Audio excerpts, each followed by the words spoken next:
بسم اللہ الرحمن الرحیم۔ ناظرین السلام علیکم ورحمۃ اللہ وبرکاتہ۔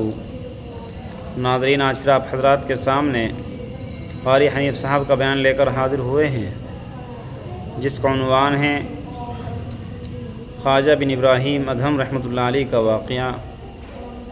حضرت ابراہیم بن ادھم رحمۃ اللہ علیہ بہت اللہ والے بزرگ گزرے ہیں۔ دوستو، بہت ہی شاندار واقعہ ہے، آپ حضرات بیان کو مکمل سننا۔ چلتے ہیں بیان کی طرف۔ یہ تو پہلے بتاؤ کہ تم مسلمان بھی ہو کہ نہیں؟ مسلمان یوں ہوا کرتے، آنکھ مسلمان والی نہیں، زبان مسلمان والی نہیں، ہاتھ مسلمان والا نہیں، دل مسلمان والا نہیں، نیت مسلمان والی نہیں، یہ مسلمانی ہے؟ صحابہ اکرام رضوان اللہ تعالیٰ علیہ مجمعین، اللہ تعالیٰ کی کروڑ رحمت نازل ہو حضرات صحابہ اکرام کی قبروں پہ۔ دربار رسالت ہے، سب کہہ دو صلی اللہ علیہ وسلم۔ سبحان اللہ، کتنے خوش نصیب تھے وہ لوگ جو محمد کریم صلی اللہ علیہ وسلم کی مجلس میں بیٹھا کرتے تھے۔ کانوں میں آواز آتی تھی مصطفیٰ کریم کی، دیدار ہوتا تھا امام الانبیاء کا۔ کتنے خوش نصیب تھے یہ لوگ۔ جنگ سے واپس آئے صحابہ کرام، ایک لڑکی کو پکڑ کے لائے جو لڑنے آئی تھی، کفار کے ساتھ مل کر مسلمانوں کا مقابلہ کرنے آئی۔ میدان جہاد میں سے صحابہ کرام پکڑ کے لائے، قیدی ہے، کافرہ عورت ہے، غیر مسلم ہے۔ شہنشاہ کائنات حضرت محمد الرسول اللہ صلی اللہ تعالی علیہ وسلم کے دربار میں لا کے بٹھا دیا۔ ننگے سر ہے، ننگے منہ ہے، ننگے ہاتھ پیر ہیں۔ اللہ اکبر، اللہ اکبر۔ کبھی آپ نے سوچا نہیں کہ تو کتنے بڑے نبی کا امتی ہے، کتنے بڑے سردار کا غلام ہے؟ رحمت والی چادر اتار کر فرمائی، او بلال، یہ میری چادر لے لے، اس لڑکی کے سر پہ ڈال دے، پردہ کرا دے۔ عرض کیا گیا کسی کافر کی لڑکی ہے، یہودی کی لڑکی ہے، عیسائی کی لڑکی ہے، غیر مسلم کی لڑکی ہے، میدان جہاد سے گرفتار کر کے لائی گئی، قیدی لڑکی ہے، لڑنے آئی تھی، مارنے آئی تھی، اسلام کی دشمن ہے، دین کی دشمن ہے، قرآن کی دشمن ہے، مذہب کی دشمن ہے، خدا اور اس کے رسول کی دشمن ہے۔ اللہ تعالیٰ کے نبی حضرت محمد کریم صلی اللہ علیہ وسلم نے فرمایا، او لوگوں، ٹھیک ہے، لڑکی کافر کی ہے، کفر کی حالت میں پلی ہے، کفر پھیلانے آئی ہے، کفر کو بچانے آئی ہے، اسلام کا مقابلہ کرنے آئی ہے، اسلام کو مٹانے کے لیے آئی ہے، پر اے میرے دیوانوں، یہ تو بتاؤ، اپنے باپ کافر کے دربار میں بھی ننگے سر بیٹھے اور میں کالے کملی والے کے دربار میں بھی ننگی بیٹھے۔ سبحان اللہ۔ پھر اس دربار میں اور میرے دربار میں کیا فرق ہوگا؟ وہ کافر کا دربار ہے، یہ شہنشاہ کائنات کا دربار ہے، رحمت للعالمین کا دربار ہے، ساقی کوثر کا دربار ہے، شافی محشر کا دربار ہے، اللہ کے محبوب کا دربار ہے، آمنہ کے در یتیم کا دربار ہے، فاطمہ الزہرا کے ابا کا دربار ہے۔ اور بلال، جلدی کر، میرے دربار میں کافر کی بیٹی آئے، میں اس کا بھی پردہ کروں گا۔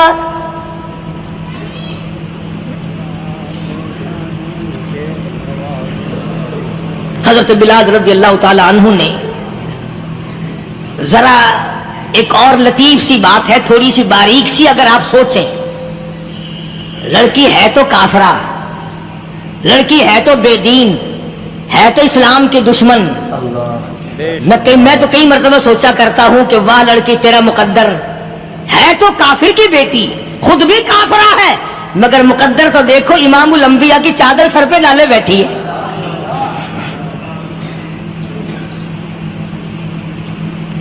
سوچیں یہ چیزیں، ہمارے دماغ یہاں تک کہاں رسائی کرے؟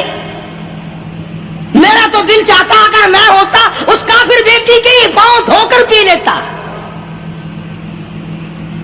تو ایڈی مقدروں والی، تو اینی خوش نصیب، ابھی ابھی قیدی بن کر آئی، ابھی ابھی ہاتھوں میں ہتکڑی تھی، اور ابھی ابھی سر پہ رحمت دو عالم کی رحمت والی چادر ہے۔ اور پھر آپ نے پوچھا، اب تو کیا چاہتی ہے؟ کیا چاہتی ہے؟ اللہ اکبر، کہنے لگی میرے گھر پہنچا دو، میں اپنے گھر جانا چاہتی ہوں۔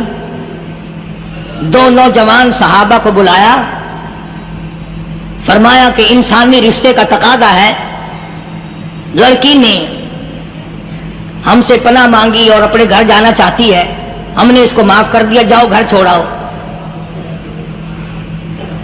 اب گھر پہنچانے کا مطلب یہ تو تھا نہیں کہ حسین گائی پہنچا دو، دولت گیٹ پہنچا دو، خدا جانے کتنی دور گھر ہوگا، لڑنے جو آئی تھی۔ یوں لکھا ہے علماء اکرام نے، ذرا توجہ کریں، اور سچی بات تو یہ ہے، اپنے دامن میں بھی ہاتھ مار کے دیکھو کہ ہم کیسے ہیں۔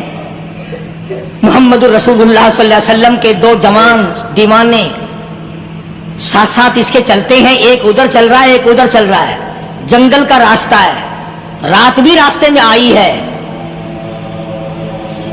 نوجوان لڑکی کا بیان ہے، اپنے بھائی کو جا کے کہتی ہے یہ دونوں جوان میری ساتھ راستہ چلتے آئے، میری ساتھ سفر طے کرتے آئے، پر اے میرے بھائی جان، رب کائنات کی قسم مجھے تو یوں معلوم ہوتا تھا دونوں اندھے چل رہے، مجال ہے میری طرف نظر اٹھائی ہو، یہاں تو رکشے والے کا داؤ لگ جائے وہ بعد نہیں آتا، ٹانگے والے کا داؤ لگ جائے وہ بعد نہیں آتا، اور پیر صاحب تو اپنے یہاں سے خشک جانے کیسے دیں گے؟ کیوں جانے دیں؟ کیا مطلب؟ یہ شرافت ہے، یہ دین ہے، یہ اسلام ہے۔ مسلمان کی بیٹی کی عزت پہ ڈاکے ڈالنا، خدا کی قسم اگر اسلام کی حکومت ہو اور جس نبی کا تو نام لے کر جنت میں جانا چاہتا ہے، اگر نبی کا قانون زندہ ہو، قرآن کا قانون عدالت میں ہو، آنکھیں نکال دی جائیں۔ بے غیرت قوم، بے حیا اور بے شرم قوم،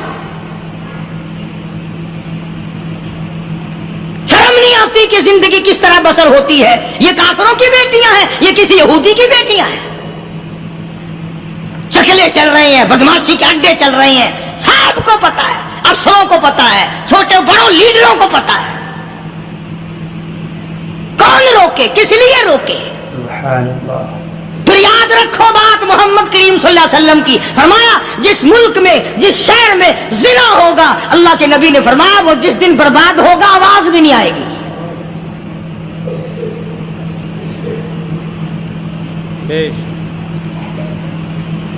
مسلمانوں کے یہاں سے ہو کر دربار نبوت سے چل کر رحمت دو عالم صلی اللہ تعالی علیہ وسلم کی چادر اوڑھ کر لڑکی اپنے گھر پہنچی۔ بھائی نے پوچھا بتا مسلمانوں نے تیرے ساتھ کیا برتاؤ کیا؟ مسلمان تجھے پکڑ کے لے گئے تھے، اتنی خوبصورت ہے تو، ایسی حسینہ ہے، شباب تیرا، حسن تیرا، جمال تیرا، شکل و صورت نرالی، نقش نرالے، آنکھیں تیری نرالی، چہرہ تیرا نرالا، لب تیرے نرالے، قد و قامت تیری نرالی، حسن تیرا شان والا، جوانی شباب ہے، بتا مسلمانوں نے تیری ساتھ کیا گزری؟ رونے لگی اور کہنے لگی تو میرا ماجایا بھائی ہے، پر میں کیا بتاؤں، زمین و آسمان کے مالک کی قسم، سمندروں کے پیدا کرنے والے کی قسم، درختوں کی پتے پیدا کرنے والے کی قسم، ان پہاڑوں اور زمین کے ذرات کو پیدا کرنے والے کی قسم، جو میری عزت کی حفاظت محمد کے غلاموں نے کی ہے، وہ تو ماجایا بھائی بھی نہیں کر سکتا۔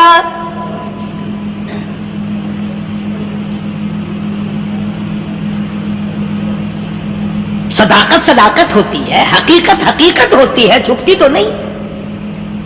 کاغذ کے پھولوں سے خوشبو کیسے آئے گی؟ پلاسٹک کے پھول گلاب کے بنا کر سرانے میں لگانے تو آسان ہے، مگر گلاب کی خوشبو نہیں تم لا سکتے۔ سبحان اللہ، سبحان اللہ۔ ارے وہ بھائی بھی تھا تو کافر، پھر بھی مقدروں والا نکلا۔ انہوں نے تو کفر چھوڑ دیا، اور ہم سے ریت نہیں چھوٹتی، رسمیں نہیں چھوٹتی، ہم سے شرک نہیں چھوٹتا، ہم سے بدعات نہیں چھوٹتی۔ بھائی کہتا ہے بہن کو، توجہ کرو، کبھی دنیا میں انصاف کی بات کرنے والے لوگ بھی زندہ تھے۔ کفر اسلام ایک اور چیز ہے، انصاف کی بات تو کہا کرتے تھے۔ بھائی کہنے لگا بہن سے کہ میری بہن چادر تیرے سر پہ نبی کی، کالی کملی والے کی چادر تیرے سر پہ ہے، یہ اس کے دیوانے تجھے ساتھ لے کے آئے ہیں اور انہوں نے تیری عزت اور آبرو کی حفاظت کی ہے، تو یہ بتا کلمے سے خالی آئی؟ ایسے دربار سے خالی آ گئی؟ ماشاءاللہ خزانہ لوٹ رہا ہے وہاں تو خالی تو نہیں آ گئی؟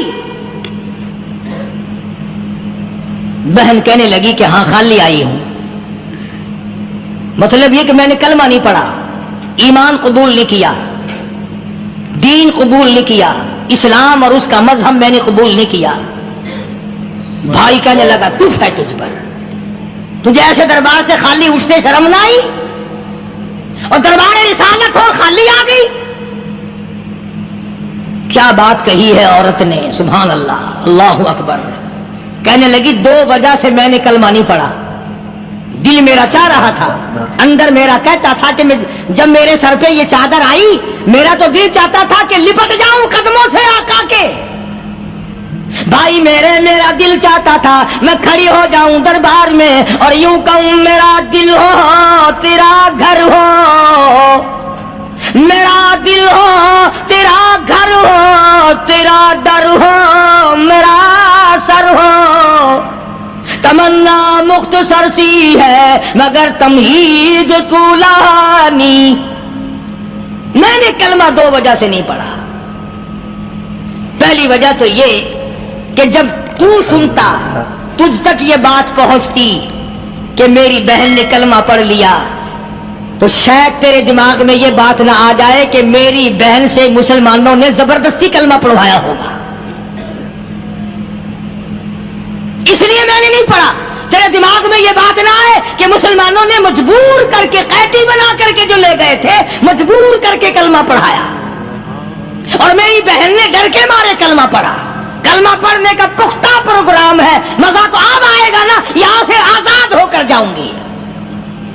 اور دوسری بات اس نے اور پتے کی کہی، کہنے لگی بھائی میں نے کلمہ اس لیے بھی نہیں پڑھا کہ بہن جنت میں جائے بھائی دوزخ میں جائے،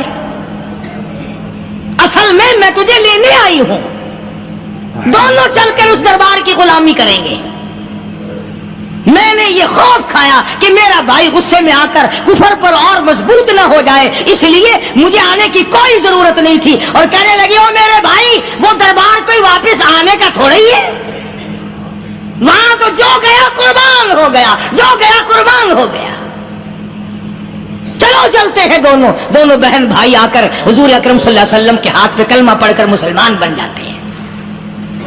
وہ نبی کی ایک بات دیکھ کر کلمہ پڑھ کر مسلمان بن گئے۔ ہمارے سامنے لاکھوں حدیثیں، ہزاروں قرآن کی آیتیں ہیں، پر ہم آج تک مسلمان نہ بنے۔ اللہ اللہ، جب مرضی آئی نماز پڑھ لی، جب مرضی آئی زکات دے دی، جب مرضی آئی قرآن پڑھ لیا، جب مرضی آئی دین ایمان کر لیا، مرضی آئی چوری کر لی، مرضی آئی ٹھگی مار لی۔ اس کا نام دین نہیں ہے، اس کا نام ٹھگی اور فریب ہے۔ اس لیے قرآن کریم نے للکار کی کہا تأمرون الناس بالبر وتنسون انفسکم وانتم تتلون الکتاب۔ دوسروں کو اسلام کا نام لیتے ہو، دوسروں کے سامنے مسلمان بنتے ہو، حالانکہ تم کتاب پڑھتے ہو اللہ کی۔ افلا تعقلون، سوچتے کیوں نہیں ہو کہ تم کدھر چلے ہو؟ کیا پروگرام بنائے بیٹھے ہو؟ زندگی کا لاہ عمل یہ تو نہیں ہونا چاہیے جو تم نے بنایا ہوا ہے۔ اور آگے فرمایا تأمرون الناس بالبر وتنسون انفسکم وانتم تتلون الکتاب افلا تعقلون واستعینوا بالصبر والصلاة۔ اگر تکلیف آئے، پریشانی آئے، کوئی مصیبت آئے تو صبر اور نماز کے ساتھ قائم رہو۔ یعنی صبر نماز کے بغیر حاصل نہیں ہوگا، اور نماز قبول ہوگی تو صبر خود بخود آ جائے گا۔ چنانچہ اللہ والوں کی زندگی کا مطالعہ کرو، کتابیں اور حالات پڑھ کر کے دیکھو کہ انہوں نے ساری عمر میں ایک ایک نماز بھی ضائع نہیں ہونے دی، تمام عمر میں ایک ایک نماز ضائع نہیں ہونے دی۔ اور ہم لوگوں کی جوانی یوں ہی بیت جاتی ہے، جوانی یوں ہی گزر جاتی ہے، اسی کو کہتا ہے کہ کچھ نہ پرواہ کی میرے دین کی، آج میں تمہاری پرواہ کیسے کروں؟ وَإِنَّهَا لَكَبِيرَةٌ إِلَّا عَلَى الْخَاشِعِينَ۔ اللہ پاک خود فرماتے ہیں کہ نماز بھاری نہیں، نماز مشکل نہیں، نماز پڑھنا کوئی تکلیف نہیں، مگر ان لوگوں کے لیے، ان لوگوں پہ کوئی مشکل نہیں جو اللہ سے ڈرنے والے ہیں، اللہ کے خوف کو دل میں بسانے والے ہیں، جن کا یقین ہے کہ موت آئے گی اور اللہ کے یہاں جا کر کے میں نے منہ دکھانا ہے، ایک دن خبر میں جانا ہے، حشر نشر نے بھی آنا ہے، قیامت نے بھی آنا ہے، جس کا ان تمام چیزوں پہ یقین ہے۔ اللہ فرماتے ہیں الا علی الخاشعین، ڈرنے والے کے لیے تو کوئی چیز نہیں، اور جو نہیں ڈرتا اس کے لیے تو پہاڑ ہے نماز پڑھنا۔ صحابہ کرام نے تو ایسی ایسی نمازیں پڑھی۔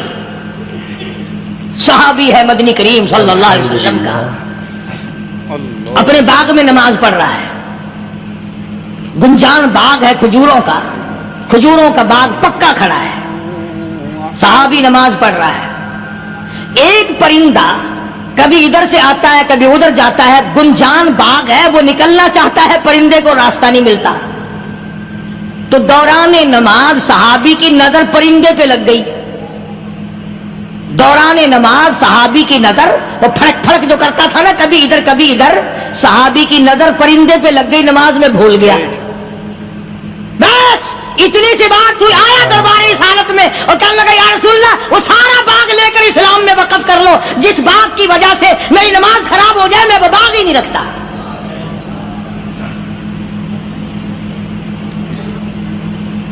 ہمارے یہاں بھی کوئی عظمت ہے نماز کی؟ کون پرواہ کرے؟ ان لوگوں کے یہاں تمام کا تمام نظام دین کا اپنا بنایا ہوا نہیں، جو دربار رسالت صلی اللہ علیہ وسلم سے نظام ملا نماز کا، انہوں نے صحیح معنوں میں وہ قائم کیا۔ کیسی مشکل میں ہوئے، کہیں بھی ہوئے، جس حالت میں بھی ہوئے، نماز پڑھنی ہے، ادا کرنی ہے۔ چنانچہ ان کی نمازوں میں اتنی برکت تھی، سیدنا امیر معاویہ رضی اللہ تعالی عنہ کی حکومت ہے، صحابہ کرام ابھی زندہ ہیں، افریقہ کے گھنونے جنگل میں بہت بڑے صحرا میں چھاونی بنانے کا پروگرام بنایا، بڑے جنگل ہیں، بڑے درخت ہیں، بڑی بھیڑ بھاڑ ہے، بڑے جانور ہیں، شیر ہیں، چیتے ہیں، گھگیاڑ ہیں، بڑے بڑے موذی جانور ہیں۔ تو اس علاقے کے لوگوں نے بتایا کہ تم مار کھاؤ گے، یہاں تو بڑے بڑے جانور تمہیں کھا جائیں گے، تم یہ کیا سوچ کر آئے ہو؟ تمہیں یہ نہیں چھوڑیں گے، جانور کھا جائیں گے، تمہیں یہاں چھوڑی بناؤ گے؟ صحابہ کہنے لگے نہیں ہمارے پاس ہتھیار ہے۔ کمانڈر کہنے لگا، ایک صحابی تھا حضور اکرم صلی اللہ علیہ وسلم کے زمانے کا دیدار کرنے والا، بڑا دیوانہ پروانہ، کمانڈر نے اسے حکم دیا تو 2 وضو کر، 2 رکعت نماز ادا کر، اور 2 رکعت نماز ادا کرنے کے بعد درخت پہ چڑھ جا، اور درخت پہ چڑھ کر یہ آواز لگا، او جنگل کے ہاتھیوں، او جنگل کے بھگیاڑوں، او جنگل کے شیروں، او جنگل کے موذی جانوروں، اور ناگ وٹھوؤں، اور سانپ بیچھوؤں، اور فلاں جانوروں، اور فلاں جانوروں، ہم غلام ہیں محمد عربی صلی اللہ تعالی علیہ وسلم کے، اور میں تمہیں حکم دیتا ہوں 24 گھنٹے کی اجازت ہے، 24 گھنٹے کے اندر اندر تمام جنگل خالی مانگتا ہوں۔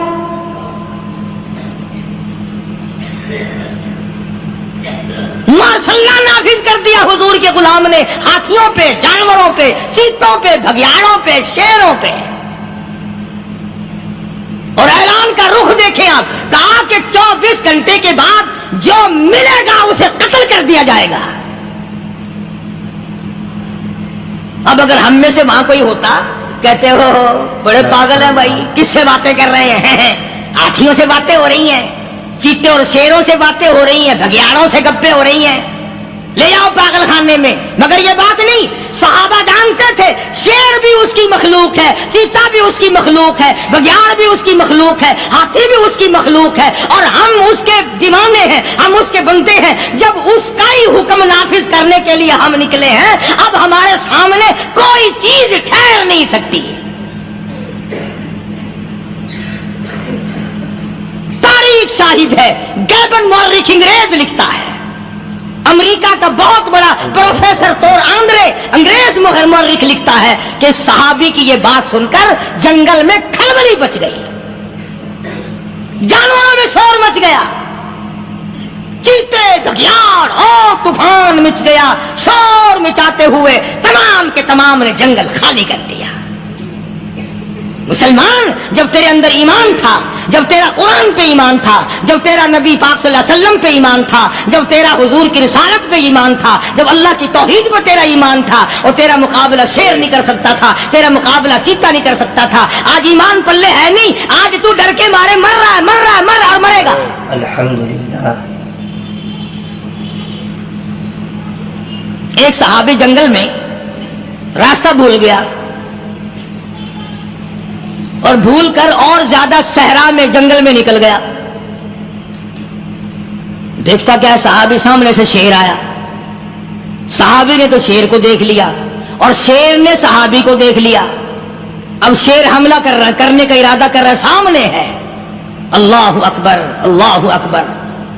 صحابی نے للکار کر آواز دی، اور جنگل کے شیر، او جنگل کے شیر، کیا تو ان آنکھوں کو چیرنے کا ارادہ کرتا ہے جو آنکھیں محمد کریم صلی اللہ علیہ وسلم کے چہرے انور کا دیدار کر چکی ہے؟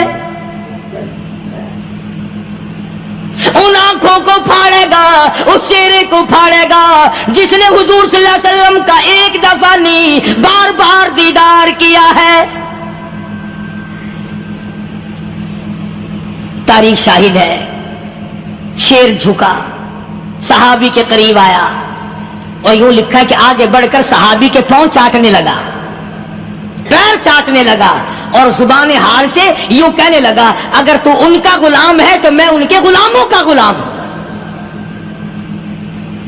یہ جو تمہیں کہتے پھرتے ہیں نا، غلام ہے رسول کے، غلام ہے رسول کے، غلام ہے، شکل پہ دیکھنا 12 بجے ہوئے ملیں گے، بالکل جھوٹ۔ شکل نہیں غلاموں والی، اخلاق نہیں غلاموں والا، اعمال نہیں غلاموں والے، عقائد نہیں غلاموں والے، سیرت نہیں غلاموں والی، لباس نہیں غلاموں، اور غلام کائے کا؟ بازاروں میں پھرتے ہیں نا، جلوس نکالتے ہیں، غلام ہے رسول کے غلام ہے۔ اس گلی سے نکلے، آؤ یار بڑی اچھی فلم لگی، وہاں چلتے ہیں۔ اب غلام فلم میں جا رہے ہیں، اب غلام بدماشی کرنے چلے ہیں۔ تو صحابی نے جب آواز دی، شیر نے جھک کر صحابی کے پاؤں چاٹے، اور یوں لکھا مورخین نے کہ بظاہر یوں کہنے لگا کہ تو راستہ بھول گیا، دم ہلاتا ہوا چلا، صحابی کو راستے میں چھوڑ کے گیا۔ اور مورخین نے یہاں تک لکھا ہے کہ جب صحابی سے شیر واپس ہونے لگا تو بھڑبڑا رہا تھا، گویا صحابی کو اپنی طرف متوجہ کرتا تھا، اور اس کے بعد خوشامدانہ عاجزانہ پہلو سے یہ کہتا تھا کہ او جانے والے، جس کا تو دیدار کرے گا اس کو میرا بھی سلام کہنا، ان کی خدمت میں میرا بھی سلام عرض کرنا۔ کوئی ایک واقعہ نہیں ہے۔ مدینہ منورہ سے شام کے راستے میں شیر آ کر کے بیٹھ گیا، لوگوں کا راستہ بند ہو گیا، کوئی آدھی مدینے پاک میں واپس، اللہ ہر مسلمان کو مدینے پاک کی زیارت نصیب فرمائے۔ ہاں مدینہ بڑی شے ہے، ہاں مدینہ نہ دیکھا تو کچھ بھی نہ دیکھا، ہاں الہی دکھلا دے مدینہ کیسی بستی ہے جہاں پر رات دن مولا تیری رحمت برستی ہے۔ وہ شہر نرالا، وہ گلیاں نرالی، وہ شاہراہیں نرالی، وہ گنبد خضرا نرالا، خدا کی قسم وہاں جو آسمان سے نور برستا ہے وہ بھی نرالا ہی ہے۔ کسی نے آ کر مدینے میں کہا کہ راستے میں شیر بیٹھا ہے، لوگوں کا راستہ روک رکھا ہے۔ عبداللہ بن عمر رضی اللہ تعالی عنہ، صوفی صحابی، کوئی ایڈا بہادرانہ کام کرنے والا بھی نہیں، لاٹھی نہیں مانگتا، تلوار نہیں اٹھاتا، نیزہ نہیں اٹھاتا، تیر نہیں لیتا، گولی کا سامان نہیں، تیر و تلوار کا سامان نہیں، کوئی چیز نہیں، بے دھڑک بے جھجک جا کر شیر کا کان پکڑ کے مروڑ کے صحابی کہتا ہے، تجھے کس نے اجازت دی حضور کے غلاموں کا راستہ روکنے کی؟ تجھے شرم نہیں آتی؟ تو سرکار مدینہ کے غلاموں کا راستہ روکے بیٹھا ہے۔ تاریخ شاہد ہے، دم ہلاتا ہوا جنگل کو بھاگ گیا۔ اور آج اولاد ہمارے کہنے کی نہیں، شیروں کو تو کیا منائیں گے، اولاد نہیں مانتی، بیوی نہیں مانتی، کچھ اپنا بھی قصور مانو نا، کچھ گڑبڑ ہے نا اندر۔ اختر شیرانی نے بڑی عجیب بات کہی، اسی کو کہتا ہے کہ یہ عذر امتحان ہے، جذبہ دل کیسا نکل آیا، یہ عذر امتحان ہے، جذبہ دل کیسا نکل آیا، میں الزام ان کو دیتا تھا، قصور اپنا نکل آیا۔ گریبان میں جا کر دیکھو، ٹٹول کر کے دیکھو، اپنی نیتوں کو ہاتھ مار کے دیکھو، اپنے عقیدے کو ٹٹول کے دیکھو، اپنے ایمان کو تلاش کر کے دیکھو، اپنی نظروں سے پوچھو، اپنی زبان سے پوچھو، اپنے پیٹ سے پوچھو، تیرے اندر کیسی روزی جا رہی ہے؟ کیوں کر ہم کامیابی سے ہمکنار ہوں؟ یہ خلقت پھر ہمارے لیے غیر کیوں نہ بنے؟ یہ سارا جہان ہمارا دشمن کیوں نہ بنے؟ صحابہ تو ایسے بے دھڑک تھے، کسی شہنشاہ کی پرواہ نہیں کیا کرتے تھے، کسی شہنشاہ کی اللہ والے نہیں کرتے تھے۔ تم تو بڑے پیروں کو ماننے والوں، پر جو میں بات بتاؤں گا پیر کی وہ نہیں مانو گے۔ مجدد الفسانی سرہندی سب کہہ دو رحمت اللہ علیہ، نقشبندی خاندان کے سربراہ ہیں، بہت بڑے بزرگ ہیں، پکڑ کر کے لے گئے حکومت والے، بادشاہ کو سجدہ کرانا ہے، بادشاہ کو سجدہ کرانا ہے۔ وہ کائے کا سجدہ کرتے تھے؟ وہ کسی سے ڈرتے ہی نہیں تھے، اللہ والا کسی سے ڈرا ہی نہیں کرتا۔ تو یوں سنا کہ انتظام کیا گیا کہ دربار کے قریب جا کر ایک دیوار بناؤ، اس میں ایک چھوٹی سا روشن دان دریچہ موری لگاؤ، جس میں سے جھک کر بندہ اندر داخل ہو، تاکہ ایک دفعہ جھک جائے صحیح، یہ پیر، یہ درویش، یہ قلندر، یہ ولی، یہ مولوی جو اکڑا ہوا نہیں، اسے جھکا لو جس طرح سے بھی ہو سکے۔ اب تمہاری نظروں میں تو ہماری کوئی قیمت نہیں، تم جو یہاں جمعہ پڑھنے آتے ہو، تمہارے خیال میں ہماری کوئی قیمت نہیں، وضو کیا، سنتیں پڑھی، جمعہ پڑھایا، بس ہمیں نہ کوئی جانتا ہے نہ کوئی پہچانتا ہے۔ تم کیا جانو کہ صوبائی ہوم ڈپارٹمنٹ میں ہمارے تذکرے، مرکز گورنمنٹ میں ہمارے تذکرے، کون سیدھا چل رہا ہے، کون الٹا چل رہا ہے، کون ہمارے لیے خطرناک ہے، اور تمہیں کیا پتا، ہمیں تو لوگ ڈبل سٹار لکھتے ہیں۔ مجدد الفسانی سرہندی رحمت اللہ علیہ کے لیے کھڑکی بنائی گئی، جھک کر داخل ہوگا، اسی بہانے سے جھک جائے گا۔ مگر اللہ والوں کو عقل اللہ ہی عطا کرتا ہے۔ جب وہاں گئے نا، انہوں نے کہا جی اس میں سے داخل ہو کے اندر چلنا ہے۔ مجدد صاحب نے پہلے دونوں پیر داخل کیے، بجائے یوں جھک کر داخل ہونے کے یوں لمبے ہو کے داخل ہوئے، پیر اندر پہلے داخل کر لیے، یعنی اور بھی ادبی کی کہ پیر پہلے لے، میرے پاؤں ہے تیرا سر ہے، لاؤ ملاقات کر۔ اللہ والا جھکا ہی نہیں۔ پر اس اللہ والے کو یہ پتہ نہیں تھا کہ میں تو زندہ کے سامنے نہیں جھکتا، یہ مرووں کے سامنے جھکتے پھریں گے لوگ۔ انہیں یہ پتہ نہیں تھا کہ یہ قبروں کی مٹی چاٹتے پھریں گے، یہ رات دن شرک کی لعنت میں گرفتار ہو کر کے مریں گے۔ لگے ہوئے ہیں میلے، بھر بھر کے خلقت جا رہی ہے، پھوڑے پھنسی کا علاج ہوگا، بیماریوں کا علاج ہوگا، پانی چشمے کا پی آؤ، پانی چشمے کا پی آؤ۔ مخدوم رشید کے علاقے کے سارے سال اس کھڈے میں لوگ بھاگتے ہیں، اور انشاءاللہ یہ اس مہینے میں جا کر وہ گو کا ملا ہوا تبرک پی کے آتے ہیں۔ بڑا بہترین تبرک ہے وہ۔ نوح علیہ السلام کی قوم نے کشتی پخانہ کر کر کے بھر دی تھی نا، حضرت نوح علیہ السلام اللہ کے حضور میں رو پڑے، فرمایا دیکھ میرے رب، تو نے حکم دیا، کہاں سے لکڑیاں لایا، چختے چیرے، تختوں کو جوڑا، اتنی محنت کی، میں نے کشتی بنائی اور ان ظالموں نے ہاتھ ہاتھ کے بھر دی۔ فرمایا میرے نو گھبرانا، اگر انہی سے نہ چٹوا دوں تو میری خدائی کیا ہوئی؟ گھبرانا، 950 سال مار کھانے والے پیغمبر، میں تیرا ساتھی ہوں، تو کیوں گھبرایا؟ وہ کانوں تک لبا لب پخانا کر کر کر کے بھر دی، قوم میں بیماری پھیل گئی۔ جو عورت چلے کہاں چلی کہ نوح علیہ السلام نے کشتی میں پخانا کرنے چلی، جو بڈھا پرانا پیپا جائے، بڑے میاں کہاں جا رہے ہو؟ کشتی میں پخانا کرنے چلا ہوں۔ اللہ میاں نے خارش کی بیماری بھیج دی، ہو چھوٹے بڑے امیر غریب جوان بوڑھے مرد اور پھرے آگا پیچھا کھجاتے ہوئے کسر کسر کسر کسر تنگ ہو گئے سارے. وہ ایک بڈھا بڑا خارش کا مارا ہوا تنگ بیمار بھی بعد نہ آیا. وہ کشتی کے کنارے پہ بیٹھ کے پخانہ کرنے لگا نا, پیر پھسل گیا دھڑم اندر تبرک کے, اب وہ ساری جان لتھڑ گئی, سارا سن گیا. باہر آ کے پانی پونی سے صاف کیا, وہ جہاں جہاں گندگی لگی تھی نا وہ خارش ہی ختم ہو گئی. چڑھ گیا درخت پہ, کہنے لگا آؤ خارش کی دوا مل گئی, بیماری کا علاج مل گیا, آؤ مفت. آ گئی دنیا بیماری میں, اور کیا چاہیے, بھاگی بھاگی خلق. انہوں نے کہا ہے, انہوں نے کہا بظاہر دیکھنے میں یہ گند ہے, یہ کھاد کی دوا ہے, من لو اٹھا کے. حضرت مولانا قاری حنیف رحمۃ اللہ علیہ کا بیان کتنے خوبصورت انداز میں حضرت بیان فرما رہے تھے. کس طریقے سے حضرت ابراہیم بن ادھم رحمۃ اللہ علیہ نے بادشاہت کو چھوڑ کر فقیری کو اختیار کیا, اللہ کے نبی صلی اللہ علیہ وسلم کے طریقے کے مطابق زندگی گزاری. کس طریقے سے صحابہ کرام رضی اللہ تعالی عنہم ایک ایک سنت کو زندہ کیا کرتے تھے. یعنی اللہ کے نبی صلی اللہ علیہ وسلم نے جو کام کر کے دکھا دیا, آپ کے جانے کے بعد تمام صحابہ اس پر عمل کیا کرتے تھے. ہمیں بھی چاہیے کہ ہم صحابہ کے مطابق نبی کے طریقے کے مطابق زندگی گزاریں, جس طریقے سے اللہ کے نبی صلی اللہ علیہ وسلم نے اپنی مبارک زندگی کو گزارا. وہ ہمارے لیے ایک نمونہ ہیں, کیونکہ سارا جہاں آقا علیہ الصلوۃ والسلام کے صدقے میں بنا,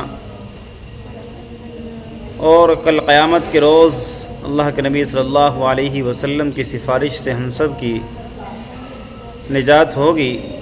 اس لیے ہمیں چاہیے کہ ہم اللہ کے نبی صلی اللہ علیہ وسلم کے طریقے کے مطابق زندگی گزاریں, تاکہ ہمارے نبی ہم سے خوش ہوں, اللہ تعالیٰ بھی ہم سے خوش ہوں.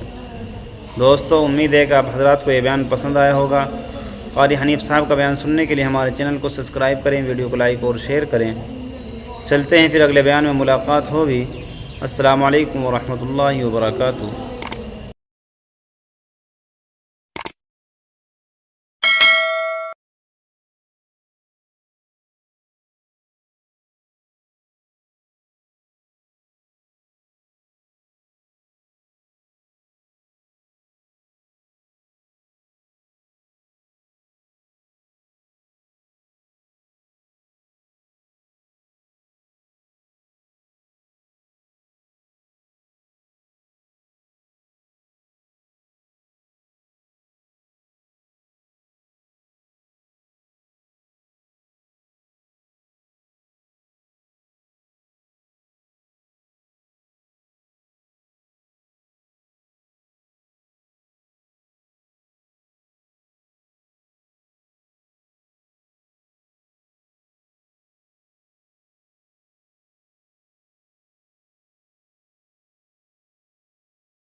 اللہ اکبر. من بعد اسمه احمد.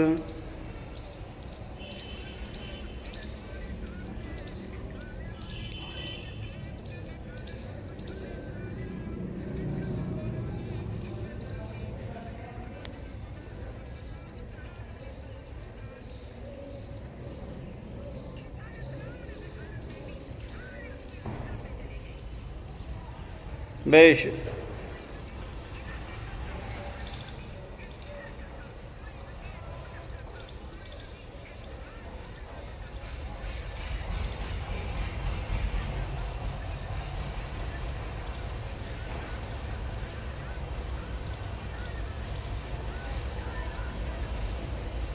بے شک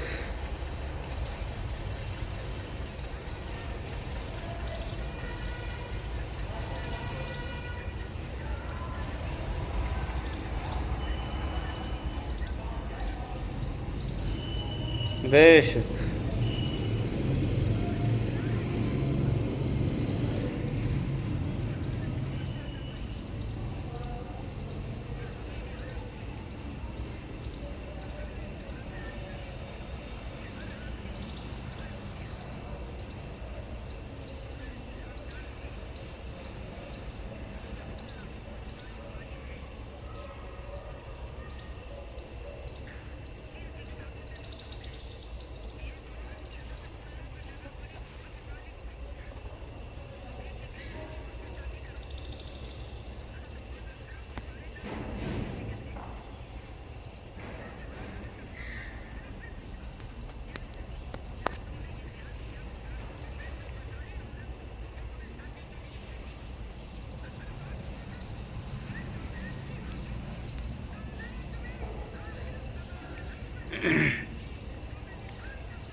اللہ اکبر.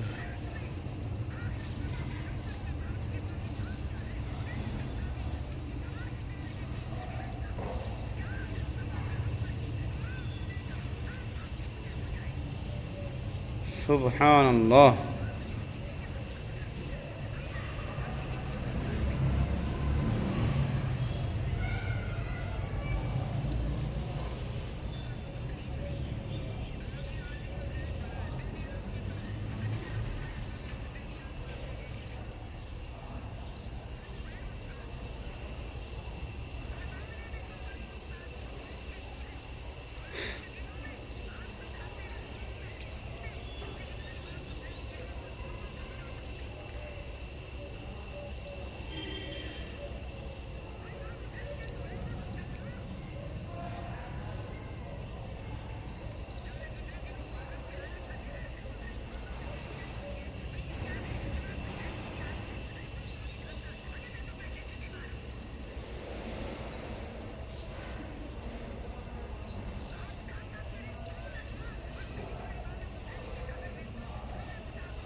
بے شک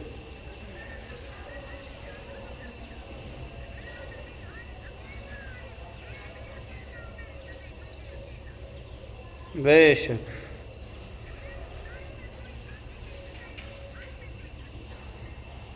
اللہ اکبر.